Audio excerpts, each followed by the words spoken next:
Tepuk tangan. Kalau kau anak soleh, mari kita lakukan. Kalau kau suka hati, tepuk tangan. Siapa nama Tuhanmu yang Esa? Allah. Siapa nama Tuhanmu yang Esa? Allah. Allah kan menyayangi, Allah kan mencintai pada santri yang rajin mengaji. Pada santri yang rajin mengaji. Ada santri yang rajin menangis. Menangis pada hukum. Oke, baik semuanya. Tepuk satu. Tepuk dua di atas. Tepuk dua.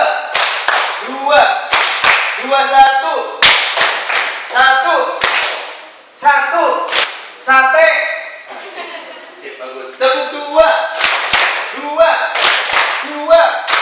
Duit. Hebat semuanya ya. Baik Ustaz yang saya hormati ya.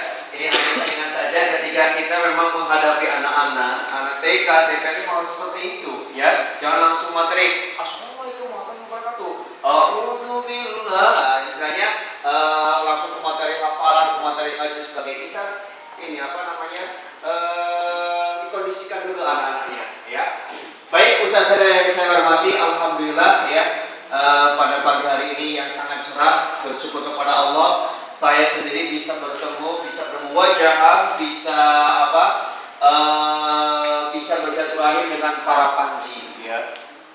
Tahu panji enggak? Entahnya. Panji apa? Pasukan jihad, pasukan jihad yang siap memberantas buta huruf Al-Quran ya. Insya Allah di PMJ sini ya, pesantren masyarakat Jogja Jimbung ya. Jogja karena di Jogja ada PMJ juga ya. Pesantren masyarakat Jimbung ya. Nah, alhamdulillah di sini pada semangat sekali ya untuk mengikuti pelatihan. Makanya di sini saya ingin memberikan motivasi sedikit kepada ustaz-ustaz semuanya, bahwa orang-orang yang sering mengurus Al-Quran, orang-orang yang sering memberantas buta huruf Al-Quran, dia akan mendapat predikat dari Allah. Yang pertama, dia akan dijadikan sebagai keluarganya Allah. Subhanallah, ini merupakan keluarganya Allah. Misal, kita kalau jadi keluarganya Buluran, senang gak tadi? Itu budeku, wah itu budeku jadi lurah jumping, senang gak? Bangga, senang. Apalagi kita jadi keluarganya Allah. Man qila ya Rasulullah, siapa yang akan dijadikan sebagai keluarganya Allah? Ya, yaitu ahlul Quran. Yaitu ahli Quran, orang yang sering mengajari Al-Quran, orang yang sering baca Al-Quran. Hum ahlullah, mereka itu akan dijadikan sebagai keluarganya Allah, wa khassatuh, dan akan diberikan keistimewaan. Dua predikat ini yang diberikan oleh Allah kepada kita. Yang pertama, kita akan dijadikan sebagai keluarganya Allah. Yang kedua, kita akan diberikan keistimewaan. Subhanallah ya. Di Jogja banyak sekali para aktivis gerakan Al-Quran yang sekarang hidupnya sukses, hebat. Ya. Nah, di Jogja malah itu ada yang jadi lurah kemarin ya. 2 periode kepilih terus tanpa uang, tanpa apapun, tanpa materi. Pakai apa modalnya? Pakai jadi lurah 2 periode. Percaya nggak? Percaya janji Allah bahwa suatu dia akan diberikan keistimewaan. Padahal saya kalau punya lebaran berapa? Pak Pur. Lebaran habis berapa di sini biasanya? Wah, nggak tahu, saya belum pernah nyalon. Pokoknya banyak ya. Berapa suka ini tidak mantan ustaz aja yang nyalon dulu dicalonkan. Subhanallah. Allah betul-betul memberikan keistimewaan. Ya. Ada yang jadi pejabat, ada yang PNS tanpa tes. Banyak di Jogja PNS tanpa tes, tiba-tiba sudah berkasa. Gara-gara apa? Gara-gara cari Al-Quran. Subhanallah. Ya, ada yang belum punya jodoh, gampang jodohnya di sini, antar ustaz-ustaznya saja. Ya boleh ya? PMJ jadi media ini nggak apa-apa, bagus sekali. Paling luar biasa PMJ. Ya, coba daripada kita, Mas. Itu calonnya dari mana ya dapatnya? Dulu ketemu di terminal. Di terminal. Kan kalau beda kalau gini. Mas, itu calonnya ketemu di mana ya? Waktu ngajar di TPA, subhanallah. Di TPA? Iya, waktu saya ngajar ya biasa kalau ngajar lihat ya. Gitu. Ini berkahnya bukan belajar Al-Quran ya. Mendingan antar TPA antar ustaz dan luar biasa itu ya. Ini. Jadi yang pertama kita akan dijadikan sebagai keluarganya Allah. Yang kedua kita akan diberikan keistimewaan. Kemudian yang kedua, man qara'a harfan min kitabillah. Barang siapa yang membaca satu huruf dari kitabnya Allah, falahu maka baginya apa? Al-hasanatu, satu kebaikan. Al-hasanatu, maka dari satu kebaikan ini bi asrin amsalihha, Allah akan melipat gandakan menjadi 10 ini ya. La aqulu, saya tidak berkata, kata Rasulullah, alif lam mim harfun. Saya tidak berkata alif lam mim satu huruf. Walakin, dan akan tetapi, alifun harfun, wa lamun harfun, wa mimun harfun. Alif-alif berapa huruf? Ada tiga huruf. Janji Allah bi asrin amsalihha, Allah akan melipat gandakan menjadi 10. 3 kali 10 berapa? 30. Bayangkan kalau kita membaca Al-Quran, ngajari Al-Quran, ya, berapa investasi kita yang diberikan kepada Allah Subhanahu wa Ta'ala. Misal, kita ngajari santri kita, ya, umpamanya dalam Iqra, pakai Iqra ya, pakai Iqra ya. Iya. Iqra ya. Satu halaman, ya, ngaji, ayatnya ngaji.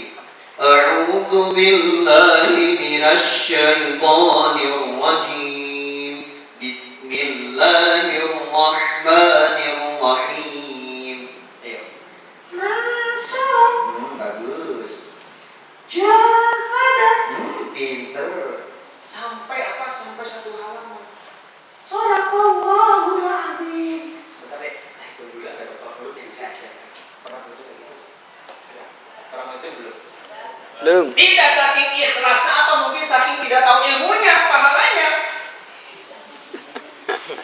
Coba bayangkan dalam satu halaman ini, dalam satu Iqra itu ada berapa huruf? Banyak. Misal, dalam satu halaman itu ada 30 huruf. Janji Allah, ya, satu akan dikalikan menjadi 10. 30 kali 10 berapa? 300 kebaikan yang kita ajarkan kepada satu santri. Belum Allah dan para malaikat Allah itu menghitung dari niat kita berangkat dari rumah ingin mengajarkan kebaikan dalam perjalanan setiap tapak, yaitu dihitung oleh para malaikat. 300 kebaikan satu santri. Coba sekali kita ngajar, sekali kita pertemuan, berapa ayat yang kita ajarkan Al-Quran? Ada berapa? Hah? Ada yang 10. Itu ada yang 20 ini usahanya sendiri paling baik. Karena yang nggak pernah masuk. Lama ya maksudnya. Coba bayangkan di sini investasi amal yang sangat luar biasa bagi kita, peluang untuk sukses. Kadang orang kalau ingin sukses kan tidak punya kendaraannya, ya enggak? Kalau kita ingin sukses di dunia wal akhirah, kita harus punya kendaraan. Apa kendaraan kita? Yaitu amal soleh, yaitu antara TPA. Enak kalau kita sudah punya kendaraan. Ya enggak boleh. Apa yang enak? Ya. Makanya di sini usaha-usaha tidak ada yang miskin. Oleh Allah dijamin kehidupannya, asal kita mau bergerak dan mau berubah. Seperti itu, ya. Bayangkan satu hari, satu pertemuan kita ngajari anak minimal 5 santri. Satu anak kita sudah mendapat 300 pahala. 300 kali 5 berapa? 1.500 kebaikan yang kita berikan kepada Allah. Subhanallah. Ya. Makanya coba di sini masuk jam 4 datang setengah 5. Masuk jam berapa sih masuknya TP-nya? Jam 4 sampai jam? Setengah 6. Hah? berapa? Setengah enam. Ada yang jam 5, ada setengah 6 ya. Ya. Nah ini kalau bisa kita on time, nanti saya jelaskan nanti ya tentang tentang manajemen pengelolaan kelas itu bagaimana. Ya. Nah ini saya akan menyampaikan dulu tentang profil Ustadz. Jadi saya nanti sini akan menyampaikan 3 materi. Tingkat dasar ini ada 3 materi, satu profil Ustadz, yang kedua manajemen pengelolaan kelas, ya. Terus kemudian yang ketiga ada metode Iqra. Bagaimana kita mengajar Iqra, ya. Seperti itu. Luar biasa nih pahala yang diberikan oleh Allah kepada kita. Ya. Banyak teman-teman saya yang yang gara-gara ngajar TPA setelahnya sudah 2. Ya biasa sore ngajar. Ya. Ngajari anak-anak, terus takmir, terus masjid, bisnisnya jalan. Luar biasa. Ya. Banyak sekali keajaiban-keajaiban yang diberikan Allah kepada para pengajar Al-Quran. Saya kemarin ngurus TPA di Jogja, mungkin daerah Bantul, ya. Daerah Bantul itu saya ngajari anak-anak sampai anak ini sudah SMP, saya tarik menjadi ustadz. Subhanallah, ketika kelas 3 SMP kan mendekati ujian, Pak ya. Ujian itu kan biasa ribut itu jadi kelas setiap sore les kemana-mana, betul tidak? Ke lembaga lembaga pendidikan ya, seperti itu ya. Tapi dia seminggu 3 kali dia selalu menyempatkan diri untuk mengajar TPQ, untuk mengajar TPA. Yang lain teman-teman kelasnya teman-teman kelas itu pada ribut ngurusnya untuk persiapan ujian. Tapi apa yang terjadi? Subhanallah, ketika dia ujian nasional, nilainya sangat luar biasa, kalah dengan teman-temannya yang selalu mengedepan materi pelajaran yang diujikan itu. Kemudian dia masih tetap konsisten istiqomah ngajar TPA. Ketika SMA, subhanallah, kemarin kelas 3 SMA, sama seperti itu. Yang lainnya teman-temannya itu ngurus persiapan ujian dan sebagainya. Tetapi anak dua orang ya, 2 orang ini selalu konsisten untuk selalu mengajari TPA. Subhanallah, kemarin ujiannya sangat luar biasa sehingga dia keterima di Fakultas Kedokteran UGM. Subhanallah. Nah ini luar biasa melalui jalur undangan. Jalur apa? Jalur undangan dipanggil, nggak tes. Apa kecerdasannya itu? Dan makanya ada seorang peneliti di Timur Tengah di Universitas Al Azhar Kairo, pernah dengar ya? Ada seorang dosen meneliti orang-orang yang sering membaca Al-Quran itu akan dinaikkan daya ingatnya hingga 80%. Subhanallah, ya. Itu akan dinaikkan daya ingatnya hingga berapa? 80%. Luar biasa. Ya. Ini. Makanya pengajar Al-Quran silakan dari sekarang yang masih SMP, SD. SMP kelas berapa? 1. Ya Allah, masih kecil sudah mau ngajar. Itu juga kelas berapa? SMA. SMP. Ya Allah, subhanallah. Ya, tenang aja ya. Pokoknya semua di sini calon orang-orang yang sukses, orang-orang yang hebat. Saya yakin semua urusannya akan dijamin oleh Allah, akan dimudahkan semuanya. Masalah jodoh, masalah karir, masalah keuangan, masalah insya Allah di sini semuanya pasti akan dijamin oleh Allah Subhanahu Wa Taala. Dan saya yakin, saya doakan besok, tahun depan atau tahun sekarang, saya yakin di sini semuanya ada yang akan mengumrohkan para ustadz-ustadz dan jumlah. Amin. Gitu diam terus, gimana sih ya? Ya nanti insya Allah ada yang umroh kan bisa aja. Mungkin ada dermawan ini, ada sedekah luas, luar biasa ya. Mungkin yang sudah berjuang di DPR sudah lama. Nah itu yang kita Pak. Besok ada dipulangkan biar untuk motivasi lah yang lainnya. Apa itu? 20 juta, 25 juta murah bagi Allah. Yang asal kita ada di seperti itu. Kemudian ada hadis yang mengatakan khairukum man ta'allama al-Qur'an wa 'allama. Sebaik-baik orang adalah orang yang mempelajari Al-Qur'an dan mengajarkannya. Inilah predikat yang keberapa? Predikat yang keempat Allah akan memberikan kepada kita, yaitu predikat orang yang baik. Siapa orang yang baik? Yaitu orang yang mempelajari Al-Qur'an dan mengajarkannya. Ya. Saya kemarin 2013 Pak, saya dapat bonus dari Allah. Ya. Tahun baru tiba-tiba ada yang ngasih motor Honda Beat Injection. Subhanallah, ya. Ini subhanallah memang bonus dari Allah ya. Dan saya yakin memang Allah itu pasti akan memberikan yang terbaik. Dan itu sekali. Hari Minggu itu saya itu diminta nomor KTP, ya dimintain KTP. Mas pinjam KTP-nya ya? Oh ya Pak, silakan. Senin habis maghrib, tiba-tiba setelah saya sholat maghrib dari masjid itu ada SMS, Mas tolong ke rumah ya, ambil motor. Ambil motor. Sana aja habis maghrib, berasa habis maghrib nggak ada acara. Dia itu habis maghrib nggak ada acara, saya kosong. Ke rumah, Mas ini motor boleh turun. Motornya itu pitnya itu warna biru putih. Ya. Asumsi saya suruh ngambil dengan angsuran yang sangat murah. Angsuran sangat murah, ya.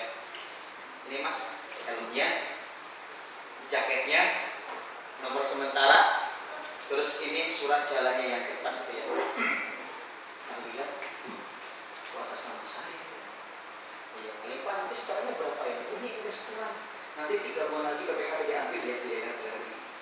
Nanti buat saya, iya. Terus gimana Pak? Enggak gimana? Udah pakai aja surat Pak. Betul Pak buat saya. Iya betul. Gimana sih? Nanti gimana? Enggak gimana? Bawa aja udah. Gimana sih? Nanti yang motor yang saya bawa motor. Wah, ini apa nih? Laba-laba. Iya, laba-laba itu. Nanti bahaya nanti kalau kena ini. Nah setelah itu nanti motor yang saya biar membantu saya yang bawa. Saya bingung Pak itu. Udah, Mas kan pakai ini aja motor yang baru. Baru ini. Buat keren sekali ya. Ya sampai sekarang alhamdulillah ya subhanallah ya. 3 bulan kemudian saya suruh ngambil BPKB ya sama nomornya aslinya. Mbak mau ngambil BPKB? Iya. Dicek. Masih belinya cash ya? Enggak tahu ya. Lah kok enggak tahu gimana? Saya cuma dikasih kok. Enak sekali ya dikasih ya. Saya kerja di sini bertahun-tahun enggak pernah dikasih motor modal. Itu Mbak, berkah ya ini berkah. Udah saya urus STNK, BPKB, nomor asli. Cuma sekarang enggak bawa ya. Subhanallah, kalau kita yakin percaya kepada Allah, apapun yang kita inginkan, insya Allah. Tapi ingat kita harus diimbangi dengan amalan-amalan yang sering dicintai oleh Allah. Kita sering bangun sholat malam, bangun tahajud, niatkan sebelum tidur, niatkan kepada Allah, ya Allah, saya ingin bangun jam 3, saya ingin sholat malam, ya Allah.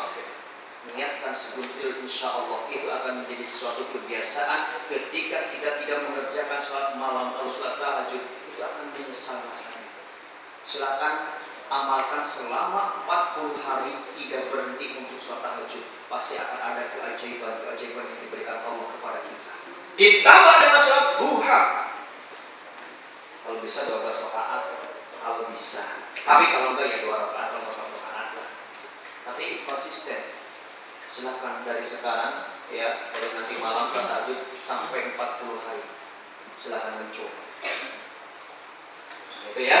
Ajar TPA jalan, ya, amal ibadah kita jalan, hablum minallah, hablum minas juga jalan. Insyaallah hidup di dunia hasanah wa fil akhirati hasanah. Oke deh. Baik, ini kok tanggal 15 gimana sih? Bulan apa ya kalian ya? Oke, langsung aja. Baik, saya di sini akan menyampaikan profil Ustadz ideal. Oke, tepuk anak soleh. Pokoknya ini saya anggap anak usia 4, 5, 6 tahun. Ya. Tepuk anak soleh. Semangat. Anak soleh.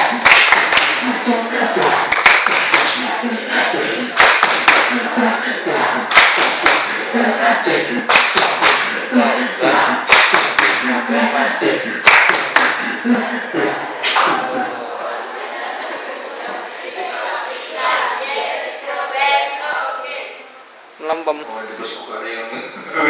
Oke, baik semuanya. Kalau saya panggil anak soleh, jawabnya siap gitu ya. Anak soleh, Siap. anak soleh, Siap. anak soleh, Siap. anak salah. Nah, sih bagus ya. Jadi ini untuk menarik perhatian anak-anak ya. Coba sekarang sudah ada yang bisa wahidun. Wahidun. Satu. Isnaini. Dua. Salah satun. Tiga. Arba'atun. Empat. Tuhanmu. Satu. Salah aja ya. Kalau satu nanti ada 2, 3, 4, 5, 6 ya. Tuhanmu. Allah. Nabimu. Muhammad. Kitabmu. Al-Quran. Temanmu. Musuhmu. Setan. Yang musuh saya mas masanya setan. Oke, baik.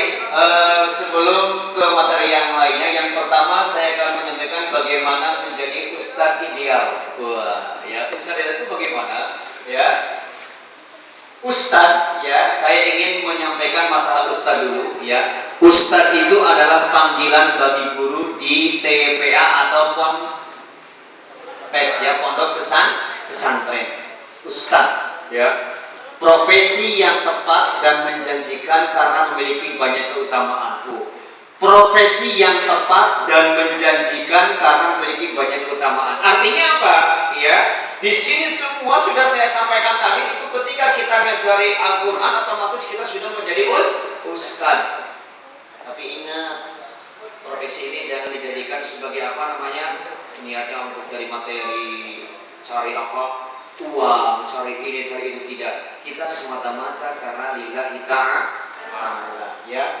Nama lain mungkin ustaz itu apa? Ada murid, ada mudaris atau mu'alim. Ya. Nah, keutamaan sebagai ustaz, ya. Satu, menjadi orang yang terbaik di muka bumi. Luar biasa. Orang yang terbaik. Ya, kata tadi saya sampaikan ya, sebaik-baik kamu adalah orang yang mempelajari Al-Quran dan mengajarkannya. Kemudian apa lagi? Dimintakan rahmat kepada Allah oleh semua penghuni langit dan bumi sehingga hidupnya tenang, tentram, damai dan bahagia. Ada hadis yang mengatakan ya bahwa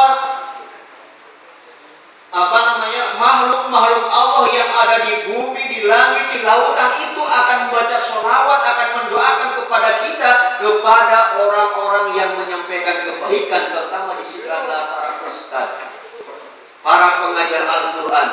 Mereka mendoakan kita. Ya, masa tidak yakin dengan keterangan ini? Ya. Yang ketiga, sebagai orang besar, lihat nih, kita besok akan menjadi orang yang besar.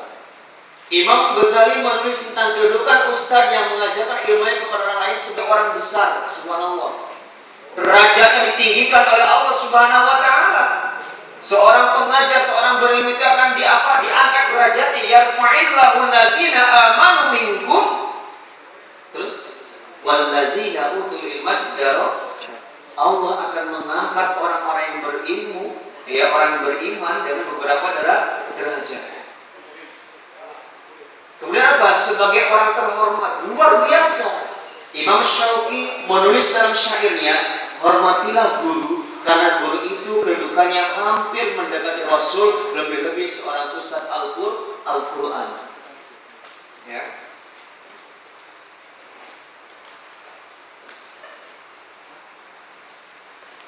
Apalagi mendapat pahala yang besar.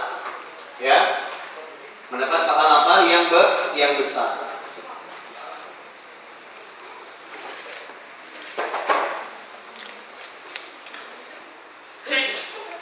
Barang siapa yang menunjukkan kepada kebaikan, maka baginya pahala sebagaimana pahala bagi orang yang mengikuti. Akan terus hidup walaupun sudah mati.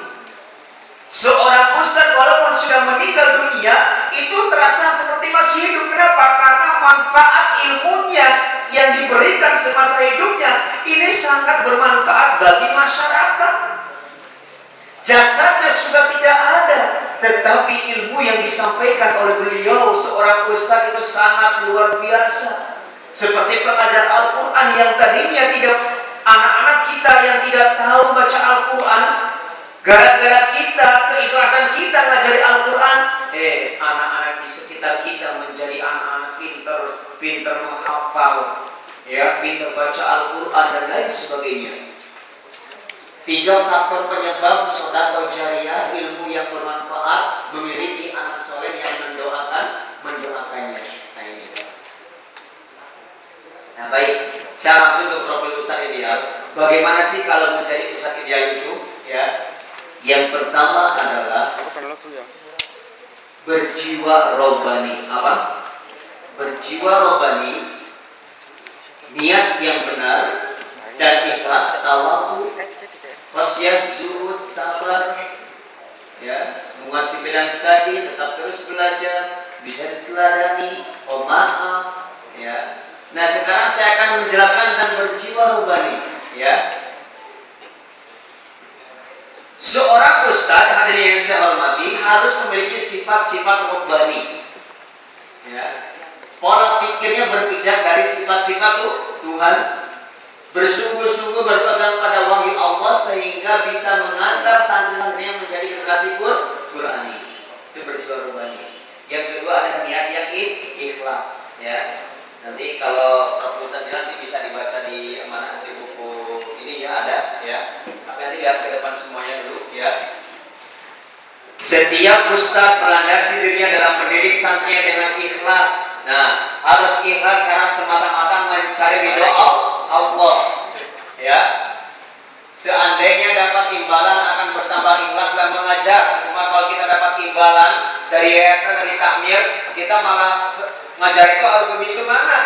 Tapi ingat, semangat mengajar kita, ya, jangan semata-mata karena apa? Karena imbalan. Jangan semata-mata karena uang, tetapi tetap kita hanya semata-mata ridho Allah. Ikhlas adalah pangkal diterimanya amal soleh. Kemudian yang ketiga tawakkul, ya, atau rendah hati. Setiap ustaz menghiasi diri dengan sikap tawakkul, tidak sombong memiliki ilmu yang luas, ya. Betapapun ilmu yang dimiliki hakikatnya sangat sedikit, ya. Betapapun tinggi derajat ilmu yang diraihnya, hakikatnya hanya satu bidang saja, sedangkan bidang yang lain tidak menguasainya. Artinya apa? Sebagai seorang guru, seorang ustaz, kita harus lebih tawadhu, rendah hati. Jangan bangga dengan apa yang kita dapatkan. Jangan sombong apa yang kita dapatkan tentang ilmu kita. Mungkin kita hanya baru menguasai satu bidang ilmu, belum tentu ilmu yang lain belum kita kuasai. Nah itu. Jadi kita harus tawadhu, harus rendah hati. Yang keempat adalah khasyah, takut kepada Allah. Setiap ustaz senantiasa hanya takut kepada Allah, jelas ini ya. Jadi kita harus takut Allah. Artinya jangan sampai kita melanggar aturan-aturan Allah, ya. Zuhud apa zuhud? Zuhud itu artinya apa? Tidak materialistis, ya. Setiap ustaz tidak memiliki sifat materialistis, ya. Tidak mengukur sesuatu dengan materi. Sebaliknya mengutamakan kesederhanaan. Tidak tergiur dengan kemewahan, baik kemewahan perhiasan atau pakaian. Ya maksudnya tidak tergiur itu ya kita jangan terlalu berlebihan pakai pakaiannya. Tetap yang namanya pakaian tetap kita harus utamakan. Apalagi ketika kita ngajari santri kita harus rapi, ya, disetrika, ya, pakai minyak wangi. Nah itu ya. Maaf saya nggak pakai pecis, lupa ketinggalan guys ya. Ya nggak apa-apa ya. Tidak apa-apa. Kalau ini saya pakai pecis ya, biar mantap gitu ya. Karena sih semuanya pakai pecis semuanya, tapi tak bukan dicok nggak ada. Oh ternyata ketinggalan ya, lupa nggak dimasukin. Bukan ketinggalan ya, lupa nggak dimasukin. Nah, kemudian yang keberapa? Yang keenam adalah seorang ustadz itu harus sabar dan tabah hati. Tugas ustadz itu berat dan rumit karena menghadapi santri yang memiliki watak yang beraneka ragam dan kecerdasan yang berbeda. Hal ini membutuhkan ketelatenan dan sabar. Artinya apa? Ketika kita menghadapi anak harus lebih sabar. Ya, karena kita menghadapi anak-anak orang lain, karakter sifatnya itu berbeda-beda, ya. Nanti saya akan jelaskan di manajemen kelas, ya.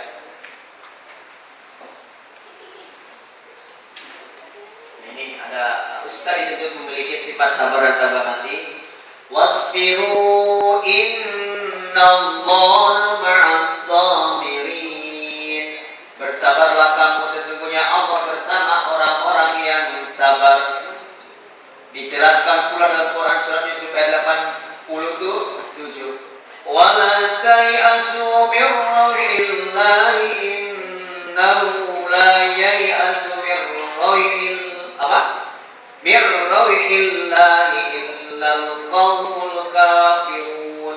Dan janganlah kamu berputus dari rahmat Allah. Kita jangan berputus asa, ya. Sesungguhnya berputus asa itu rahmat Allah kecuali orang yang kafir, ya.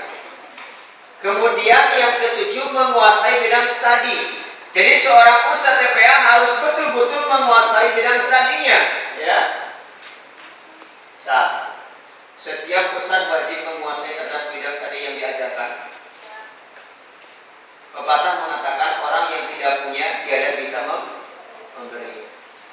Untuk itu ustadz harus memiliki pengetahuan yang dibutuhkan oleh anak. Khusus ustadz TPA wajib. Fasih membaca Al-Quran dan menguasai ilmu tajwid. Nah ini karena apa? Karena kita ngajari Al-Quran harus fasih ngajarkannya, ya. Pokoknya mengajarkan za jadi ya, jadi ina.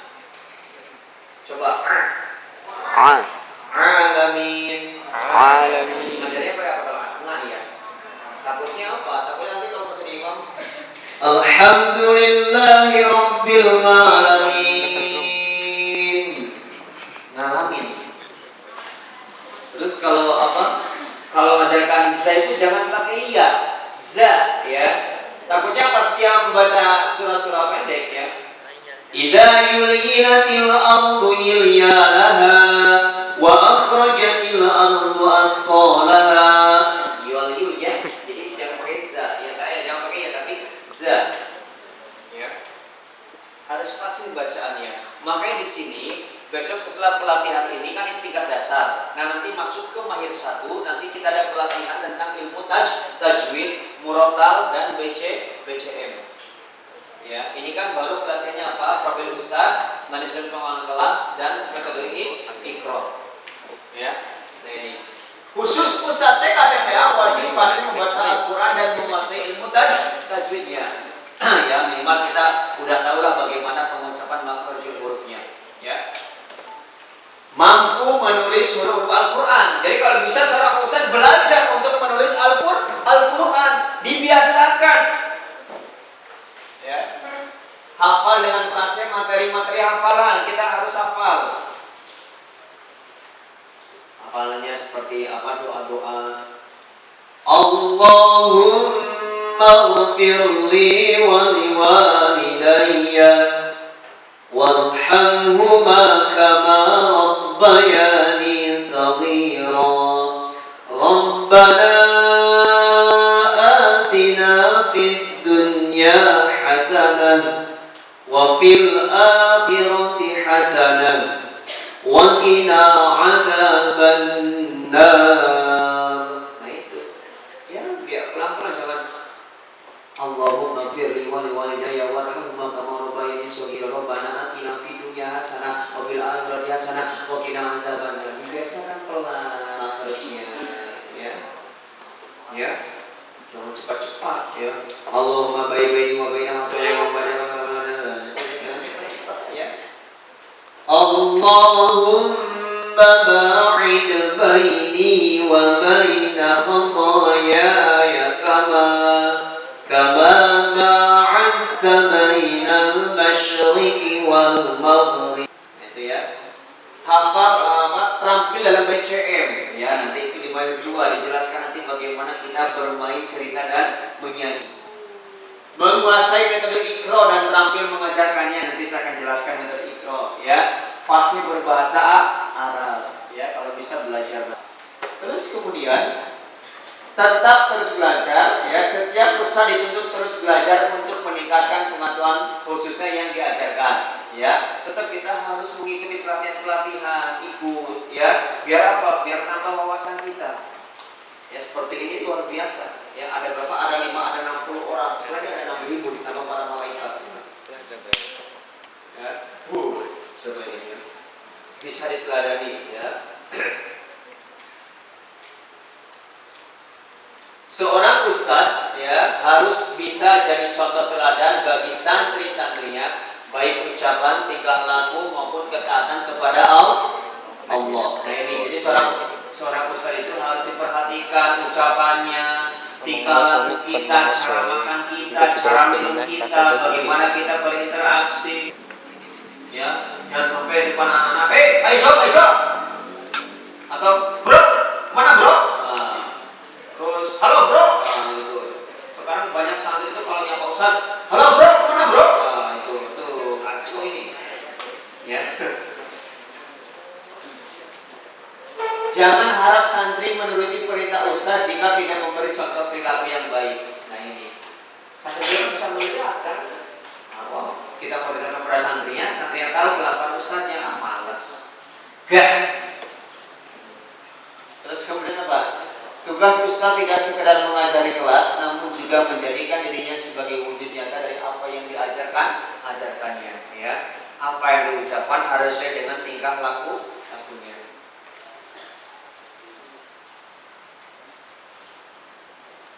Salah satu keberhasilan Rasulullah dalam mendidik umatnya adalah karena bisa menjadi contoh teladan yang baik, ya. Di Quran Surah Al-Ahzab, ya, ayat 21. Sesungguhnya telah ada pada diri Rasulullah itu suri tauladan yang baik bagimu, yaitu bagi orang yang mengharap rahmat Allah dan kedatangan hari kiamat dan dia banyak menyebut Allah. Ya. Sifat keteladanan sangat penting bagi seorang ustaz karena fitrah anak-anak suka meniru apa yang lihatnya itu kan meniru kita semuanya. Ya. Makanya kita sebagai ustaz itu memang harus betul-betul perhatikan. Kemudian pemaaf. Ya, setiap ustaz memiliki sifat maaf, lapang dada dan bijaksana. Keberhasilan Rasulullah dalam dakwahnya dikarenakan beliau memiliki sifat maaf. Untuk itu bila ingin misi ustaz berhasil dalam mendidik para santrinya, hendak suka memberi maaf, sanggup menahan dari amarah, ya, tidak dendam dan lapang dada. Ini ustaz ya. Terus kemudian ya, closing, ya, demikian uraian tentang profil ustaz ideal yang dapat dipakai untuk bagi para ustaz dalam melaksanakan misinya untuk mendidik para santrinya, ya. Marilah kita berikrar. Nah, lihat ke depan. Kalau di sana ada 1000 ustaz, sayalah yang ke 1000. Kalau di sana ada 100 ustaz, sayalah yang ke 100. Kalau di sana ada 10 ustaz, sayalah yang ke 10. Kalau di sana hanya ada 1 ustaz, itulah. Nah, tepuk tangan semuanya. Luar biasa, ya. Ini materi profil ustaz, ya, hanya sedikit. Nanti yang kita dipandang lebar itu di materi manajemen, ya.